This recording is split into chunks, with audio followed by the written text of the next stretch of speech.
Good Tuesday morning, and thank you for being with us here on KARE 11 News Now. I'm Jason Hackett. Let's get to your headlines. Developing right now in Brooklyn Center, the BCA is investigating after a double homicide suspect was shot and killed by police. This all started at a home in Minneapolis, where police say the suspect killed two of his cousins. Audrey Russo joins us to break down the two scenes. Yeah, to be sitting in this IHOP yesterday afternoon probably felt like you were in the middle of a crime scene. The Minnesota BCA says officers shot and killed a man who was waving a gun around, and it all happened in front of diners. They were running. After that, the police was trying to catch him and stop him. Little dude pulled out a gun, got to shooting at the police. They retaliated, and he got hit down. The end. But police say the whole ordeal started an hour earlier when the suspect was released from jail on bail and immediately went to a home in Minneapolis and shot his two cousins. Now, MPD says that the suspect had been in jail for about a week. He was charged with illegally modifying a handgun. Now, when he made bail, they say he went to Irving Avenue North, this home, and shot his two cousins, 23 and 14 years old. Both of them died. The family told investigators he targeted his cousins because he suspected they were involved in his arrest last week. Now, why he went to this IHOP afterwards is still unclear and part of the investigation.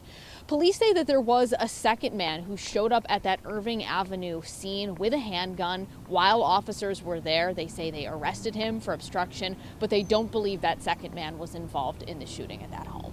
Back to you. Audrey, thank you very much. New this morning, 20 people are in the hospital after a massive hotel fire in Superior, Wisconsin. Take a look at these flames here. You can see them bursting out of the Superior and Safe Hotel overnight. That's just off 535 in downtown. Several departments were called in to help fight the flames. Right now, we don't know exactly what started it. Today, gun violence is taking center stage at the state capitol nearly 6 months after the Annunciation Church shooting. Minnesotans have been demanding since that day and long before that we not let this issue go away. That in this moment, we've seen this so many times in America. Oh, there's nothing we can do. Isn't that tragic? We have another shooting, Uvalde, Parkland, and the names go on. And then to get to that list, now we have Annunciation. Well, the difference is in Minnesota that we're not willing to let this go. We are not willing to say this is the way we have to live, and we're taking action to do something about it. Megan McPherson is at the Capitol with what to expect. And meanwhile, both sides of the aisle, amidst all of this, are also bringing forward and planning to propose their agendas as well. He'll be joined here at the Capitol by advocates and gun violence survivors. Then this afternoon, assault weapons and high-capacity magazine bans introduced by the House DFL will also be heard in the Minnesota House Public Safety Committee. But with the House evenly split, votes are expected to deadlock along party lines, and this could make it harder for these bills to make it to the floor for a vote. And meanwhile, Republicans are offering their own plan, unveiling alternative school safety proposals in the Minnesota House Education Policy Committee today as well. And as lawmakers introduce their proposals and make their agendas clear inside the Capitol today, there's also a message being sent outside of the Capitol. You can see behind me 60 empty desks installed outside. This exhibit is honoring the more than 200 Minnesota children killed by gun violence since 2021. Back to you. Powerful image there. Megan, thank you. Also at the Capitol, the University of Minnesota is laying out their funding needs from the state, totaling $284 million. What are those needs that our state has? And how can the University of Minnesota, across all of our campuses, uniquely try and fill those needs, support that workforce, support critical industries in our Minnesota economy, and really, I think, help to move the state forward. Among the requests here is $100 million in improvements to the School of Dentistry, the only one in the state, and $84 million for a new St. Paul Student Center and library. Just in this morning, the Guthrie family now offering $1 million for information on their mom's disappearance. Nancy Guthrie has been missing for over 3 weeks now. Authorities believe she was taken from her home on February 1st against her will, possibly in the middle of the night. Right now, investigators have not identified a suspect in the case, but have released doorbell camera footage of an armed and masked man outside of the Guthrie's house the morning she disappeared. Things seem to be getting back to normal this morning in terms of flights to and from Puerto Vallarta. Right now at MSP, it looks like one arriving and one departing flight to the city are scheduled to be on time. But the disruptions happened after the Mexican army killed a powerful cartel leader, sparking unrest across the country. And this morning, we're learning at least 70 people died in the attempt to capture the cartel leader known as El Mencho. Nearly 2,500 army troops have been deployed to the state of Jalisco to maintain order. Videos out of Puerto Vallarta yesterday showed a calmer scene, but many tourists, including one from Minnesota, say the city is mostly burned and destroyed. You would think we're in like this war-torn, like what's going on. It definitely looks like that. My husband, I was saying again, I'm like, it's kind of like the calm after the storm. People are like, hey, it has that kind of feel with people, just being helpful. Now, the U.S. Embassy is still asking U.S. citizens in Puerto Vallarta to shelter in place. A live look from our nation's capital this morning, where President Trump is preparing to deliver his State of the Union address tonight. He's expected to talk about immigration, the economy, and tariffs. Supreme Court justices, lawmakers from both parties, and other important figures are set to be in attendance for the speech, though some Democrats have already signaled plans to boycott the event by attending a nearby rally. NBC's Tracy Wilkins has details. The president's remarks will likely be a test run of the message Republicans plan to give voters in November's elections in an attempt to maintain control of the House and Senate.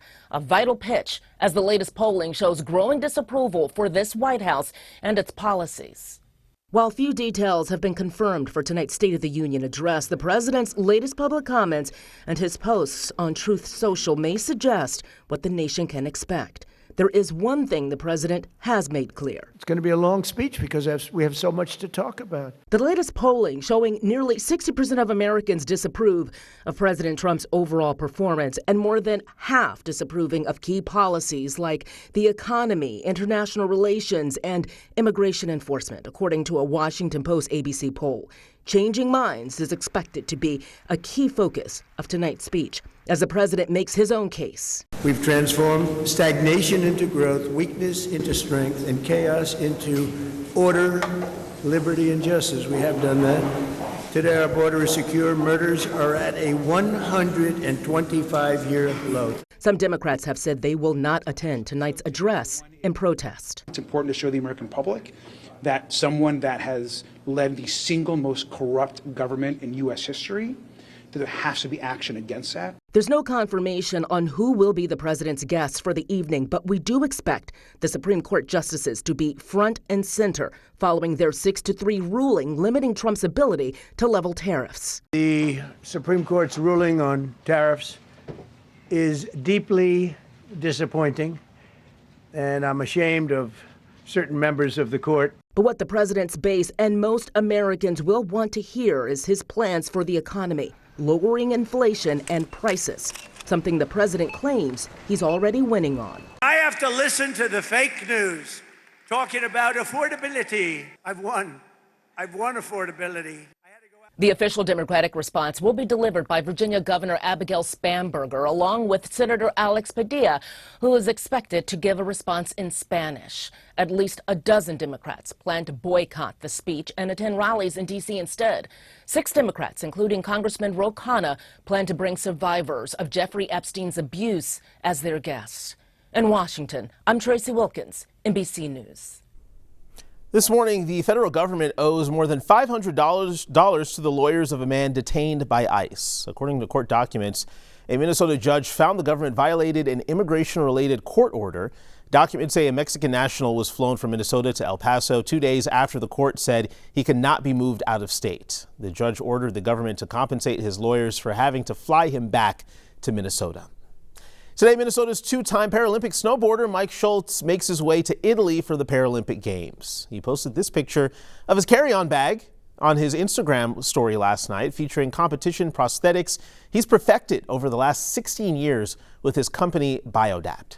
The lower limb amputee class, basically all of them, 98% of all the athletes from around the world are on equipment I build in my shop in St. Cloud. So when I pull up to the start gate, I look at the 3 riders around me and they're all wearing equipment that I built, which is a pretty amazing feeling whether I finish on the podium or not, somebody wearing my gear is going to be on top. So it's a win-win.